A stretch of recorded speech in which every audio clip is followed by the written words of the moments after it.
Hola, bienvenidos a este rincón de lectura. Hoy os traigo otro relato de las aventuras de Hércules Poirot, dentro de sus 12 pruebas de Hércules. Esta es la sexta y su título es Los pájaros de Estymfalia. Comenzamos la lectura. Harold Waring las vio por primera vez cuando subía por el sendero del lago.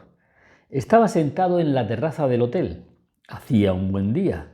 El lago tenía un profundo color azul y el sol lucía brillantemente. Harold, mientras fumaba en pipa, pensó que el mundo era un lugar muy agradable. Su carrera política se desarrollaba bajo buenos auspicios. Una subsecretaría a la edad de 30 años era cosa de la que podía enorgullecerse. Le habían dicho que el primer ministro comentó con alguien que el joven Waring llegaría lejos.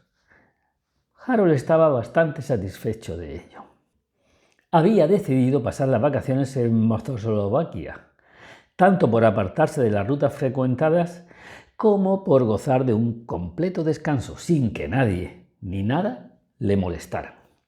El hotel del lago Stenka, aunque de reducidas dimensiones, era confortable y no estaba atestado de gente. La mayor parte de los huéspedes eran extranjeros.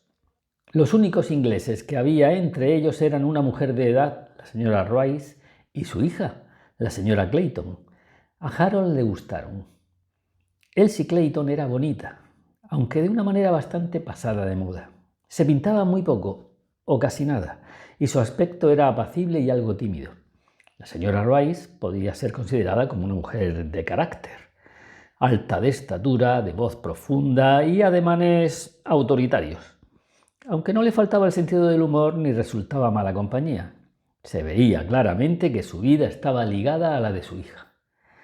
Harold había pasado unas cuantas horas muy agradables en compañía de las dos mujeres, y como ellas no intentaron acapararle, las relaciones entre los tres seguían siendo amistosas y nada exigentes.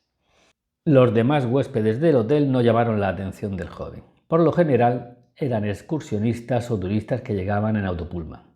Paraban allí durante 1 o 2 noches y luego se marchaban. El muchacho no se había fijado en nadie más hasta aquella tarde. Las dos subían por el sendero del lago caminando muy despacio. Y sucedió que cuando atrajeron la atención de Harold, una nube cubrió el sol y el joven se estremeció ligeramente. Luego las miró con detenimiento. Sin duda había algo raro en aquellas dos mujeres. Tenían la nariz larga y aguileña, como el pico de un pájaro, y sus caras, de un gran parecido físico, adoptaban un aire impasible. Llevaban sobre los hombros unas capas sueltas que se movían al viento y parecían las alas de dos pajarracos. Y Harold pensó: parecen pájaros, pájaros de mal agüero. Las dos mujeres se dirigieron hacia la terraza y pasaron junto a él. No eran jóvenes. Tal vez su edad se acercaba más a los 50 que a los 40 y su parecido era tan grande que no podía dudarse de que se trataba de dos hermanas. Su semblante era desagradable. Cuando pasaron junto al joven, los ojos de ambas se fijaron en él durante un instante. Fue una mirada fría y calculadora, casi infrahumana. La impresión de enfrentarse a algo casi maligno iba creciendo en Harold. Vio la mano de una de las dos hermanas, una mano que parecía una garra. Aunque el sol brillaba otra vez, volvió a estremecerse. ¡Qué repugnantes!, pensó. Son como aves de presa. La señora Rice, que salía del hotel, le distrajo de estos pensamientos. El joven se levantó de un salto y le acercó una silla. La mujer le dio las gracias, tomó asiento y, como de costumbre, empezó a mover vigorosamente las agujas de la calceta. ¿Ha visto a esas dos mujeres que acaban de entrar en el hotel?, le preguntó Harold. ¿Las de las capas? Sí, pasaron junto a mí. ¿No cree que son dos personas muy extrañas? Pues sí. Sí, tal vez sean algo raras. Creo que llegaron ayer. Son muy parecidas y deben ser gemelas. Quizás sean apreciaciones mías, le comentó Harold, pero siento de un modo instintivo que hay algo maligno en ellas. ¡Qué curioso! Cuando las vea otra vez me fijaré en ellas para comprobar si coincido con usted en esa impresión. El conserje nos dirá quiénes son. No creo que sean inglesas. Oh, no, seguro. La señora Rice miró su reloj y dijo: «Es hora de tomar el té. ¿Tendría inconveniente de tocar el timbre, señor Waring?» No faltaba más, señora Rice. El joven se levantó y cuando volvió al asiento preguntó: «¿Dónde está su hija esta tarde?» «Elsie, hemos salido juntas a dar un paseo, caminamos un poco junto al lago y luego vinimos por el pinar. Ha sido un magnífico paseo». Un camarero salió en aquel momento y recibió orden de servir el té. La señora Rice siguió hablando mientras hacía volar las agujas. Elsie ha recibido una carta de su marido. Puede ser que no baje a tomar el té. ¿Su marido? Siempre pensé que era viuda. La señora Rice le dirigió una penetrante mirada y le dijo: «No, Elsie no es viuda, por desgracia». Y Harold se sobresaltó. La mujer hizo un signo afirmativo con la cabeza. «La bebida tiene la culpa de muchas desgracias, señor Waring». «¿Bebe su marido?» «Sí, y hace muchas otras cosas más. Es terriblemente celoso y tiene un genio violento en extremo. Este es un mundo lleno de desgracias, señor Waring. Le tengo mucho afecto a Elsie, pues es mi única hija, y ver cuán infeliz es resulta una cosa que es nada fácil de soportar.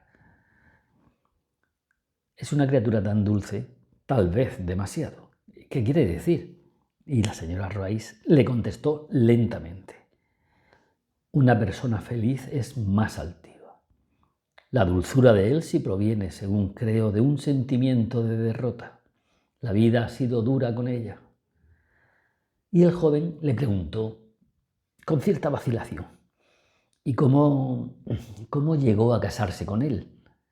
Philip Clayton era un chico muy atrayente. Tenía, y todavía tiene, un aspecto encantador. Poseía algo más que dinero y no hubo nadie que no se enterara de su verdadero carácter. Me quedé viuda hace muchos años y dos mujeres que viven solas no son los mejores jueces para apreciar la condición de un hombre». «Desde luego es así», dijo Harold pensativamente. Sentía que en su interior se levantaba una ola de indignación y de lástima al propio tiempo. Elsie Clayton no podía tener más de 25 años. Rememoró la expresión clara y amistosa de sus ojos azules y el suave gesto apenado de su boca.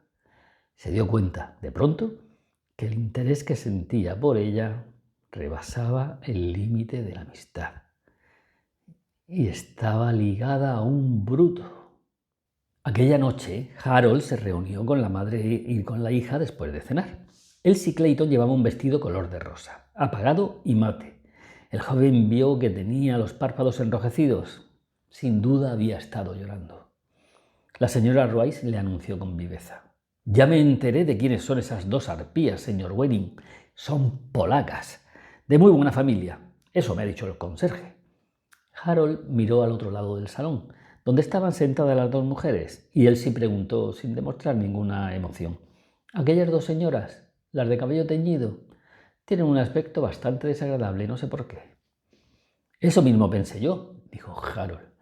La señora Rice, riendo: «Me parece que ambos desvarían. No se puede juzgar a la gente por su solo aspecto externo». Y Elsie, a su vez, rió. «Supongo que así será, pero de todas formas me hacen el efecto de dos buitres». «Arrancando los ojos a los muertos», añadió Harold. «Oh, no», dijo Elsie. La señora Rice sonrió y dijo: «Sea como fuere, no creo que se metan con nosotros». Harold no era un gran políglota. Es más, siendo inglés y hablando inglés en prácticamente toda Europa, pensó que no hacía falta aprender otro idioma. Pero en ese lugar tan apartado se hablaba alemán y eslovaco, y le irritaba que sus amigas le hicieran de intérprete. Así que decidió iniciar el estudio del alemán y se propuso comprar algunos libros de texto y dedicar un par de horas cada mañana al estudio. Hacía un buen día y después de escribir varias cartas, Harold miró el reloj y vio que tenía todavía tiempo para dar un paseo de 1 hora antes del almuerzo. Bajó hasta el lago y se adentró en el pilar. Y allí, no muy lejos, escuchó una mujer que lloraba desconsoladamente. Era Elsie Clayton.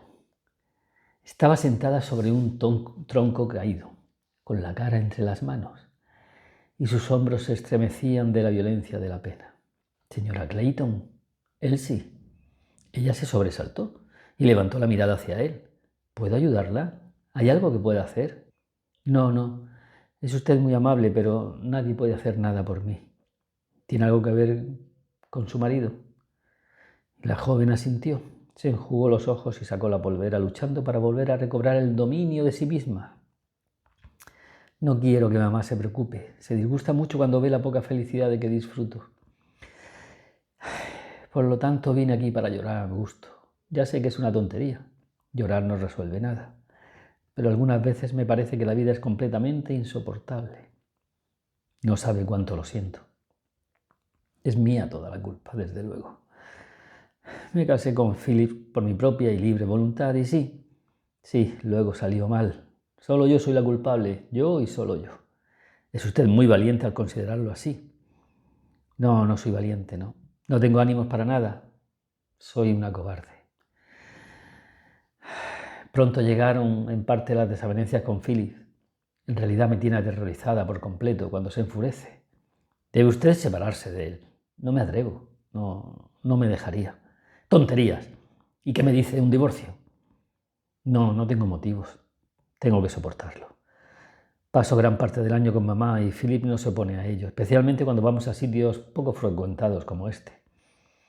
La mayor parte de los disgustos provienen de los celos terribles que siente. Si llego siquiera a conversar con un hombre es capaz de hacer las más espantosas escenas. La indignación de Harold subió de punto. Había oído quejarse a muchas mujeres de los celos de sus maridos, y si bien había expresado su simpatía hacia ellas, secretamente abrigaba la opinión de que los maridos, en aquellos casos, llevaban toda la razón. Pero Elsie Clayton no era una de ellas, no le había dirigido tan siquiera una mirada insinuante. La joven se apartó de él y miró al cielo. Se ha ocultado el sol. Hace frío, será mejor que volvamos al hotel. Debe ser ya la hora de comer. Se levantaron ambos y tomaron la dirección del hotel. Y habían caminado por espacio de 1 minuto cuando vieron otra persona que seguía su mismo camino. La reconocieron por la flotante capa que llevaba. Era una de las hermanas polacas. Cuando pasaron a su lado, Harold hizo una ligera inclinación de cabeza. Ella no correspondió al saludo. Pero sus ojos se posaron sobre los dos jóvenes y hubo tal malicia en aquella mirada que el hombre se sintió enrojecido. Tal vez aquella mujer lo habría visto sentado junto a Elsie en el tronco. Y si así era, probablemente pensaría... Y por lo visto eso era lo que pensaba. Un acceso de indignación lo sobrecogió. ¡Qué mente tan asquerosa tenían algunas mujeres! Era raro que el sol se hubiera escondido y que los dos se estremecieran. Tal vez en el mismo momento en que la mujer los espiaba. Sea como fuere, Harold se sintió en aquellos instantes un poco intranquilo. Por la noche, Harold entró en su habitación un poco después de las 10. Se puso la bata sobre el pijama y se sentó ante la mesa con el propósito de despachar la correspondencia.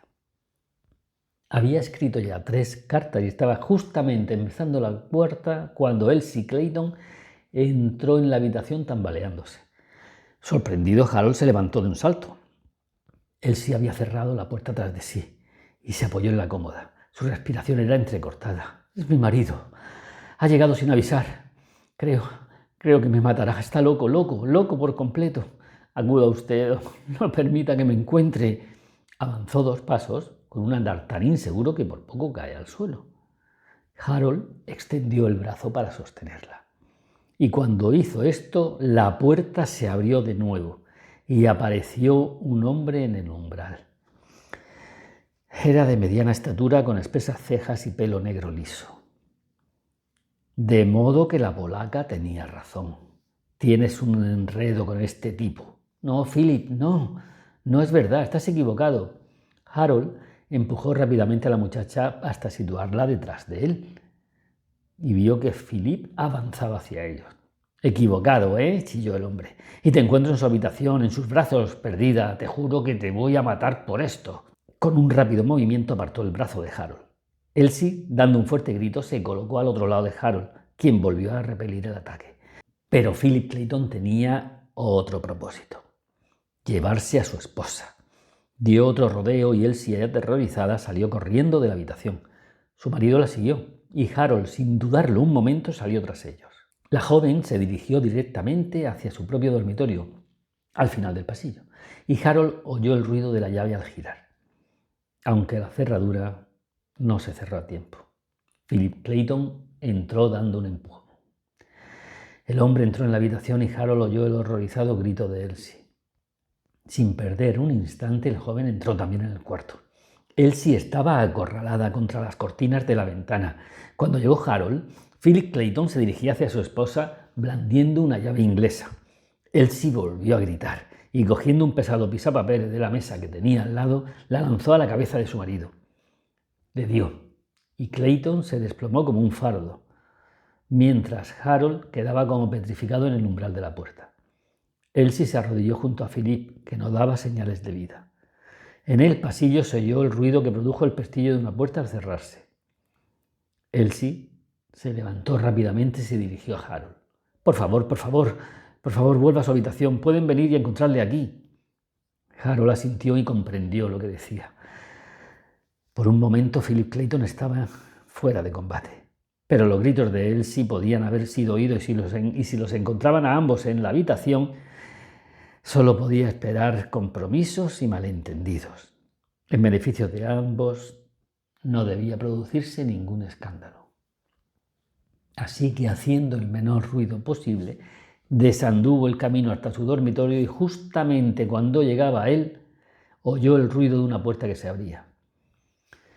Cerca de media hora estuvo en su cuarto esperando sin atreverse a salir. Estaba seguro de que tarde o temprano Elsie iría a verle. Se oyó un golpecito en la puerta. No era Elsie la que llamaba, sino su madre, y Harold quedó horrorizado al ver su aspecto. Parecía que de pronto hubiera envejecido muchos años. «Parece que no se encuentra usted bien. ¿Quiere que le traiga algo?» No se preocupe por mí. En realidad me encuentro perfectamente. Ha sido solo la impresión, señor Waring. Ha ocurrido una cosa terrible». «¿Tan mal herido está el señor Clayton?» «Peor que eso. Philip ha muerto». La habitación pareció dar vueltas alrededor de Harold. «¿Muerto?». La señora Rice asintió, y cuando habló su voz tenía el tono monótono que produce el cansancio. El borde del pisapapeles le dio en la sien y, al caer, se golpeó la cabeza con el guardafuegos metálico de la chimenea. No sé qué es lo que le habrá producido la muerte, pero lo cierto es que está muerto. ¡Qué desastre! Esta era la palabra que sonaba insistentemente en el cerebro de Harold. Desastre, desastre, desastre. Pero fue un accidente, yo vi cómo ocurría. Claro que fue un accidente, yo también lo sé, pero ¿quién más podrá creerlo? Francamente, estoy asustada, Harold. Es que no estamos en Inglaterra. Pero yo puedo confirmar la declaración de Elsie, sí, y ella confirmará la de usted. Eso es justamente. La mente de Harold, de por sí aguda y precavida, vio con rapidez lo que la mujer quería decir.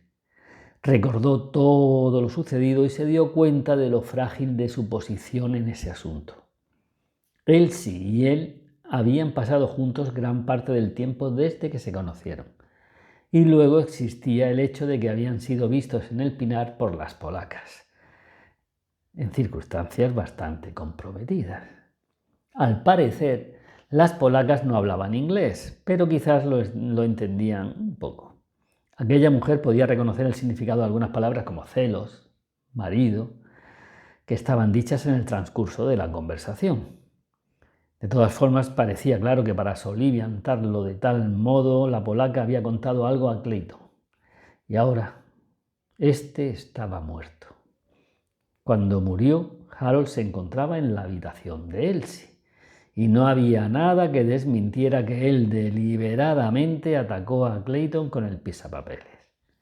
Nada que probara que el celoso marido no los había encontrado juntos. Solo la palabra de Elsie y de él. ¿Quién los iba a creer? Un miedo cerval lo sobrecogió. No le cabía en la imaginación que tanto él como Elsie estuvieran en peligro de ser condenados a muerte en un asesinato que no habían cometido. En cualquier caso, solo podrían ser acusados de homicidio. Pero, ¿distinguían el asesinato del homicidio en esos países extranjeros? Aunque los absolvieran, tendrían que hacer antes una encuesta y el asunto se publicaría en prensa. Se acusa a dos ingleses, un marido celoso, joven y prometedor político. Sí. Aquello representaría el final de su carrera. No podría soportar un escándalo semejante. Harold pensó lúgubremente. Para una mente continental no habría duda de que debía existir una relación culpable entre Elsie y él, y las negativas de la señora Rice serían consideradas como un intento desesperado de salvar a su hija. El joven comentó con tristeza: «Es verdad, no estamos en Inglaterra, mala suerte». La señora Rice levantó la cabeza. «Es cierto, no estamos en Inglaterra. Tal vez pudiera hacerse algo». «¿Sí? ¿Cuánto dinero tiene aquí?» «No mucho, pero puedo telegrafiar para que me manden más, desde luego. Vamos a necesitar una gran suma, pero creo que vale la pena intentarlo. ¿Qué se propone?» La señora Rice habló con decisión. «No tenemos ninguna posibilidad de ocultar esta muerte valiéndonos de nuestros propios medios. Mas creo que existe por lo menos una de que podamos hacerlo oficialmente». «¿En realidad lo cree usted así?» «Sí. Por una parte, el gerente del hotel estará de nuestro lado. Le interesará que no trascienda este asunto. Opino que en estos apartados países balcánicos se puede sobornar a todo el mundo». «Bueno, puede que tenga usted razón». Y la señora Rice prosiguió: «Por fortuna no creo que ningún huésped del hotel oyera lo sucedido». «¿Quién ocupa la habitación contigua a la de Elsie? ¿La de que está frente a usted?» «Las dos señoras polacas». No oyeron nada, porque de otra forma hubieran salido al pasillo. Philip llegó a una hora avanzada y nadie le vio, excepto el portero nocturno. «Creo, Harold, que nos será posible hacer pasar inadvertido el asunto y conseguir un certificado de que Philip murió por causas naturales.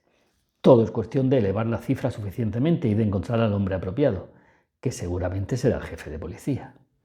A la mañana siguiente llegaron al hotel varios agentes de policía que fueron conducidos a la habitación de la señora Rice.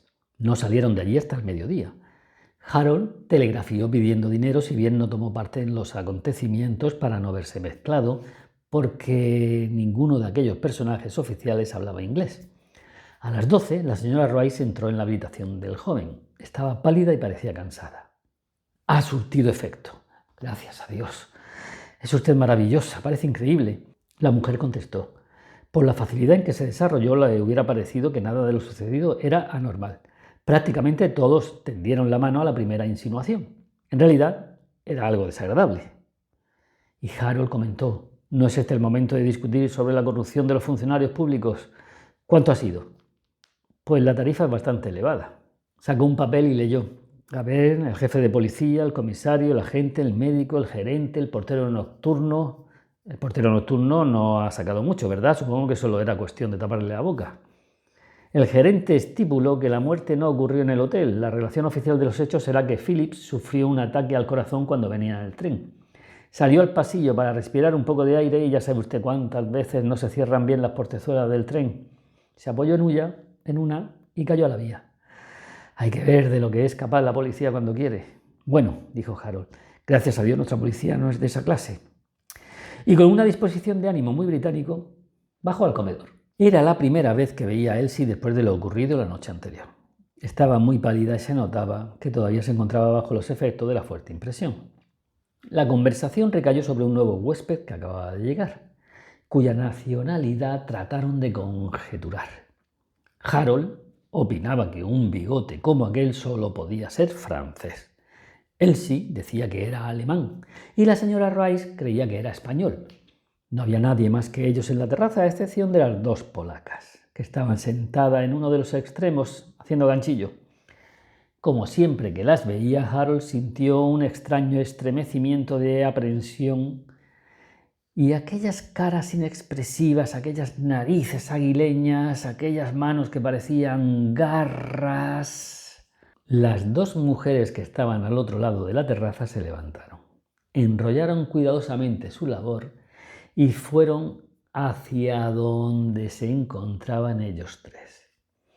Hicieron unas ligeras reverencias y tomaron asiento al lado de la señora Royce. Una de ellas empezó a hablar y la otra fijó sus ojos en los dos jóvenes. En sus labios campeaba una sonrisa que, según pensó Harold, no tenía nada de agradable.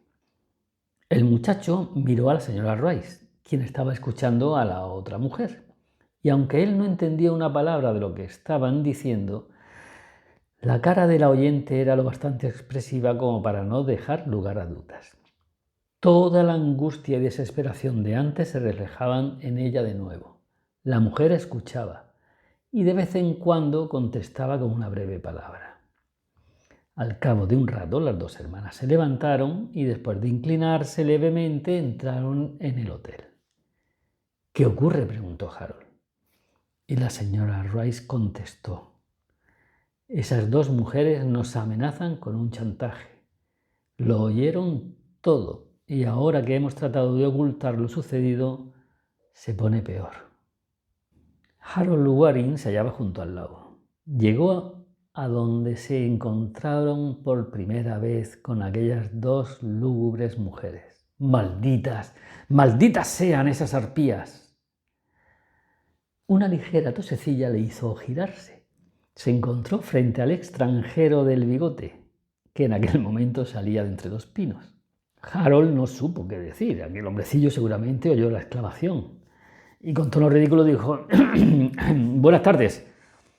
Y el otro le contestó en un perfecto inglés: «Temo que para usted no serán muy buenas». «Bueno, pues yo creo que se encuentre usted en un atolladero, monsieur. ¿Puedo ayudarle en algo?» «No, gracias. Muchas gracias. Solo me estaba desahogando un poco». «No obstante, creo que puedo ayudarle. ¿Estoy en lo cierto al suponer que sus preocupaciones están relacionadas con las dos señoras que en este instante se encuentran en la terraza? ¿Sabe usted algo de ellas? Y a todo esto, ¿quién es usted?» Como si confesara pertenecer a una ascendencia principesca, el hombrecillo anunció: «Yo soy Hércules Poirot. ¿Podríamos adentrarnos un poco en el bosque? Cuénteme entre tanto lo que ocurre. Como le dije, creo que puedo ayudarle». Harold no estaba todavía seguro de qué fue lo que le hizo confiar repentinamente en un hombre a quien acababa de conocer hacía unos pocos minutos. Tal vez fue la excesiva tensión que le dominaba, pero sea como fuere, ocurrió. Relató a Poirot toda la historia. El detective escuchó en silencio y en una o dos ocasiones asintió gravemente. Cuando Harold acabó, Poirot comentó: «Los pájaros de Stymfalia, de férreos picos, que se alimentaban de carne humana y habitaban junto al lago. Sí, todo coincide exactamente». «¿Perdón? ¿Qué decía?», le dijo Harold. Quizá pensó que aquel estrambótico hombrecillo estaba loco de remate. «Estaba reflexionando», contestó Poirot. «Tengo mi propio sistema de ver las cosas y por lo que se refiere a este punto, me parece que se encuentra usted en una situación bastante desagradable». Harold le replicó: «Eso no es menester que usted lo diga. El chantaje es un asunto muy serio. Esas arpías le forzarán a pagar y a seguir pagando. Y si acaso las desafiara, bueno, ¿qué pasaría? Pues todo se descubriría, arruinarían mi carrera y una pobre chica que nunca hizo nada ni mal a nadie se vería envuelta en este asunto infernal. Solo Dios sabe cuál sería el final de todo esto. Por lo tanto», dijo Poirot, «debemos de hacer algo». Hércules Poirot inclinó hacia atrás la cabeza y casi cerró los ojos cuando habló. Las dudas acerca de su buen estado mental cruzaron de nuevo el pensamiento de Harold. «Es el momento de utilizar las castañuelas de bronce». «¿Está usted loco?». «Solo hago lo posible para seguir el ejemplo de mi gran predecesor, Hércules. Tenga paciencia durante unas pocas horas, amigo mío. Mañana me encontraré en situación de poder librarle de sus perseguidoras». Cuando Harold bajó a la mañana siguiente y encontró a Hércules Poirot sentado solo en la terraza. A pesar de sus dudas, el joven se había dejado impresionar por las promesas del detective. Se dirigió a él y le preguntó con ansiedad: ¿qué ha pasado? Todo ha salido a pedir de boca. ¿Pero qué quiere decir? Que todo se aclaró satisfactoriamente. ¿Qué ha ocurrido? El detective volvió a emplear su tono vago. He utilizado las castañuelas de bronce, o mejor dicho, expresándome en términos modernos, he hecho que vibraran los hilos metálicos. En resumen, utilice el telégrafo. Sus pájaros de Stinfalia, monsieur, han sido puestos donde podrían no perjudicar a nadie durante algún tiempo. ¿Estaban reclamadas por la policía? ¿Las han detenido? Precisamente. Estupendo. Nunca pensé en ello. Voy a buscar a la señora Rice y a su hija a decírselo. Ellas ya lo saben. Por el sendero del lago subían dos mujeres de perfil aguileño y flotantes capas sobre los hombros. Creí haberle oído decir que se las habían llevado. ¡Oh! Esas señoras son inofensivas por completo. Dos damas polacas de muy buena familia, tal como dijo el conserje. Su aspecto tal vez no será muy agradable, pero eso es todo. Pero es que no comprendo nada. No, no lo comprenderán.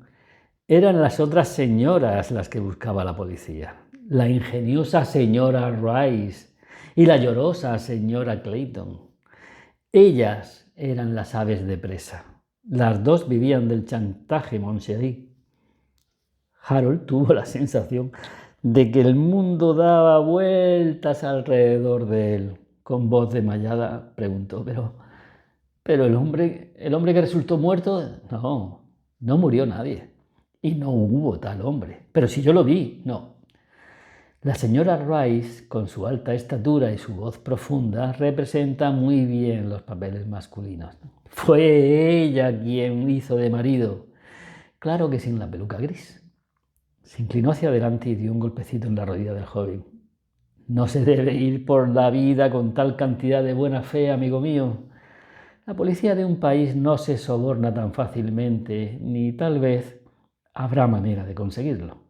Mucho menos cuando se trata de un asesinato. Esas mujeres se aprovecharon de la ignorancia que por lo general tienen todos los ingleses de los idiomas extranjeros. Como habla francés y alemán, la señora Rice es la que siempre se ocupa de entrevistarse con el gerente y de llevar el asunto. Llega la policía y entra en su habitación, desde luego, pero ¿qué sucede en realidad? Usted no lo sabe. Tal vez le dirá que ha perdido un broche o algo parecido. Cualquier excusa para hacerlos venir, con el fin de que usted los vea. Y en cuanto al resto de ello, ¿qué he de decirle? Telegrafía usted para que le manden dinero, gran cantidad de él, y luego le entrega a la señora Rice, quien se encarga de todas las negociaciones. Y eso es todo. Pero estas aves de presa son insaciables. Vieron que usted sentía una irracional aversión hacia esas dos infortunadas señoritas. Las damas en cuestión llegaron y sostuvieron una conversación inocente por completo con la señora Rice. Pero ésta no pudo resistir la tentación de volver a repetir ese juego. Sabía que usted no entendía ni palabra de lo que hablaron.